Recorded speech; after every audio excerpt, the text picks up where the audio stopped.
Cette semaine, j'ai une bonne et une mauvaise nouvelle pour toi. Commençons par la bonne nouvelle. Tu ne mourras pas du terrorisme. En fait, les chances de mourir du terrorisme sont de 1 sur 116 millions, soit près de 0. Pour te donner un ordre de grandeur, tu as 10 fois plus de chances de gagner le gros lot du 649. Et toi comme moi, on sait très bien que ça n'arrivera pas, tout simplement parce que c'est tout le temps en Ontario qu'ils gagnent. Là, évidemment, je m'adresse aux gens qui habitent au Canada, parce que si en ce moment tu m'écoutes de la Syrie, tes chances de mourir du terrorisme ou de la guerre civile sont de 1 sur 350. Et important de le mentionner, tu n'as aucune chance de gagner le gros lot du 649, parce que, je le répète, c'est tout le temps en Ontario qu'il gagne. À la lueur de ces probabilités, un constat s'impose. Quand on nous dit que le Moyen-Orient est en guerre contre l'Occident, objectivement parlant, le Moyen-Orient est beaucoup plus en train de s'entretuer que de nous attaquer. 95 des victimes du terrorisme dans le monde sont des musulmans et 82 sont situés dans seulement 5 pays: l'Irak, l'Afghanistan, le Pakistan, le Nigeria et la Syrie. Si les islamistes ont réellement déclaré la guerre à l'Occident, visiblement, il leur manque un GPS. Ou bien ils en ont un, mais ils ne veulent pas l'écouter parce que c'est la voix d'une femme qui parle. Profitons de l'occasion pour clarifier une chose.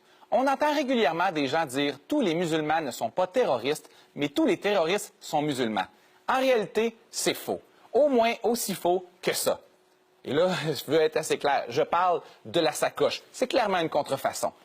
En Europe, dans les 5 dernières années, seulement 2 des attaques terroristes avaient comme motivation la religion. L'énorme majorité des attentats ont été commis par des groupes séparatistes, nationalistes ou politiques.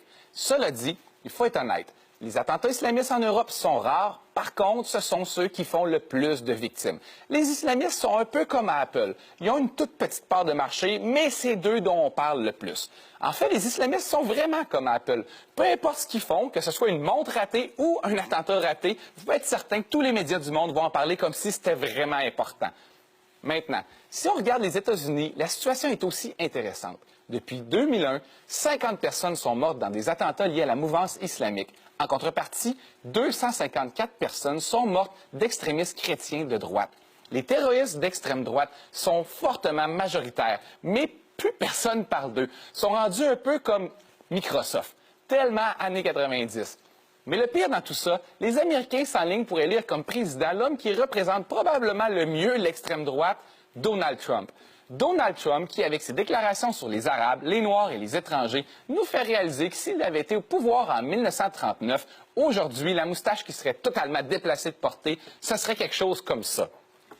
Le problème avec toute la surenchère médiatique autour du terrorisme, de l'islam ou tout simplement des musulmans, c'est qu'elle laisse croire à un problème beaucoup plus présent qu'il ne l'est en réalité. Prenez seulement le nombre de musulmans au Canada. Les Canadiens en sont venus à croire que la proportion dans la société est 10 fois plus élevée qu'elle ne l'est en réalité.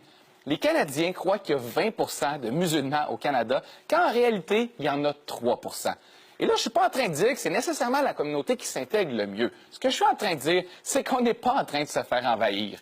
Quand tu pognes une pinte de lait à 3 tu ne te dis pas « Oh mon Dieu, 1-2 litres de gras ». Non, tu dis « C'est du lait, ça reste très blanc ». Si je vous dis tout ça, c'est que l'enflure médiatique est en train de tous nous convaincre qu'on va mourir du terroriste, quand statistiquement parlant, c'est très peu probable. Et d'ailleurs, j'avais parlé d'une mauvaise nouvelle au début, alors la voici. Tu vas mourir. Et je sais même de quoi tu vas mourir. Statistiquement parlant, d'une maladie du cœur ou du cancer. Tu as en fait 250 000 fois plus de chances de mourir du cancer que du terrorisme. Alors, considérant que le Canada a dépensé plus de 18 milliards dans la guerre en Afghanistan et les États-Unis plus de 4 000 milliards en Irak, en Afghanistan et en mesures antiterroristes, ce qui représente 100 fois plus que ce qui a été investi dans la recherche contre le cancer dans les 10 dernières années, cancer qui tue chaque année 660 000 personnes en Amérique. Alors, si on vous demande est-ce que les terroristes ont gagné, la réponse est oui. Ah, et juste avant de terminer, une dernière chose. Aux États-Unis, l'année où 3 personnes sont mortes pendant les attentats terroristes au marathon de Boston, 5 personnes sont mortes tuées accidentellement par des enfants de moins de 5 ans qui jouaient avec une arme à feu. Je vous dis ça parce que je pense que ça ferait une excellente question pour l'émission de Denis Lévesque. Devrions-nous craindre les enfants? C'était Louis T pour Bazo TV.